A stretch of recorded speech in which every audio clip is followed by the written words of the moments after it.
উকিল বাবার সাথে দেখা করা জায়েজ আছে কিনা, বাবা বলা যাবে কিনা।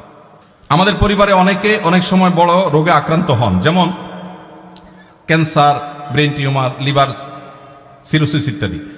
এই ধরনের রোগের চিকিৎসার ক্ষেত্রে অনেকে তার পুরো সম্পদ বিক্রি করে ফেলে, নিঃস্ব হয়ে যায়। শরীর দৃষ্টিকোণ থেকে কতটুকু সম্পদ ব্যয় করা উচিত এবং ইসলামের নির্দেশনা কি? যদি আল্লাহ না করুন কেউ দুরারোগ্য ব্যাধিতে আক্রান্ত হন, তার চিকিৎসায় লক্ষ লক্ষ টাকার দরকার হয়, তার জমি জমা বিক্রি করা লাগে। প্রশ্নকর্তা ভাইয়ের জানার বিষয় হলো তার টোটাল অ্যাসেট থেকে কত পার্সেন্ট তার নিজের ট্রিটমেন্টে খরচ করা যাবে। এর উত্তর হলো এর কোনো পার্সেন্টেজ শরীয়ত ঠিক করে দেয় নাই। তার ট্রিটমেন্টের জন্য যদি তার টোটাল সম্পদও বিক্রি করা লাগে, সেটা বিক্রি করার অধিকার ইসলাম তাকে পরিপূর্ণভাবে দিয়েছে। মানুষের সম্পদের ক্ষেত্রে শরীয়ত তাকে এতটা স্বাধীনতা দিয়েছে যে তার সম্পদ কি করবে না করবে এক্ষেত্রে কারোর সেখানে কোনো নাক গলাবার অধিকার, সন্তানদের এটা বলার অধিকার নাই যে বাবা তুমি নিজে চিকিৎসায় সব খরচ করবো, আমরা কি করব, এটা বলার অধিকার নাই। অনেক কুলাঙ্গার সন্তান আছে, বাবার এরকম সিরিয়াস পর্যায়ে হয়ে গেলে জমি বিক্রি করতে দেয় না, বরং বাধা দেয়। আছে না নাই? মনে রাখবেন, বাপদাদার সম্পদ দিয়ে মানুষ ধনী হয় না, হলেও সেটা সাস্টেইন করে না, টেকসই হয় না। মানুষ নিজস্ব চেষ্টায় আল্লাহর অনুগ্রহে ধনী হয়। বহু বড় লোকের ছেলেরা একসময় রাস্তায় মানুষের কাছে হাত পাততে হয়। এই জন্য বাবার সম্পদ, মায়ের সম্পদ, সেগুলোর জন্য কামড়াকামড়ি করা, তাদের হক নষ্ট করা, এগুলো আমাদের মূর্খতা।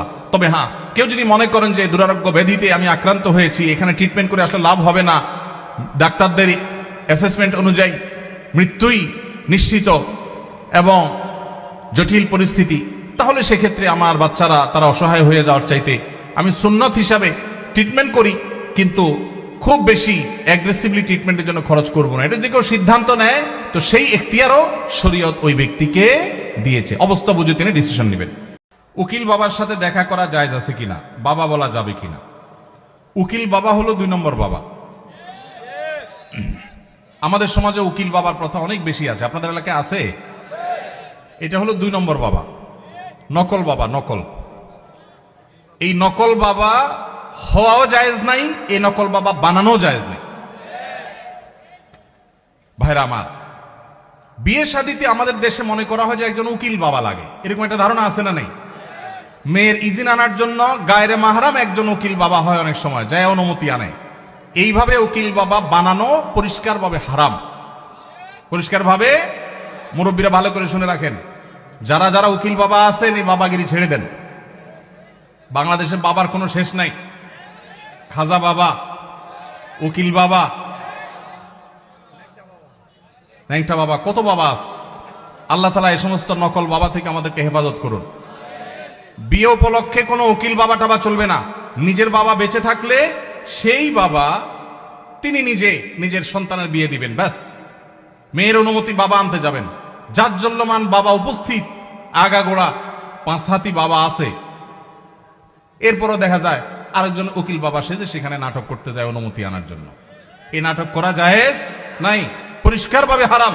পর্দাহীনতার কারণে, বিশেষ করে গায়রে মাহরাম কেউ যখন উকিল বাবা সাজে, ওই মেয়ে সারা জীবন তারে বাপ বাপ ডাকে, খানা খাওয়ায়। এটা আমাদের সামাজিক মানে একটা কুসংস্কার বলতে পারেন, এর সাথে ইসলামের কোনো সম্পর্ক।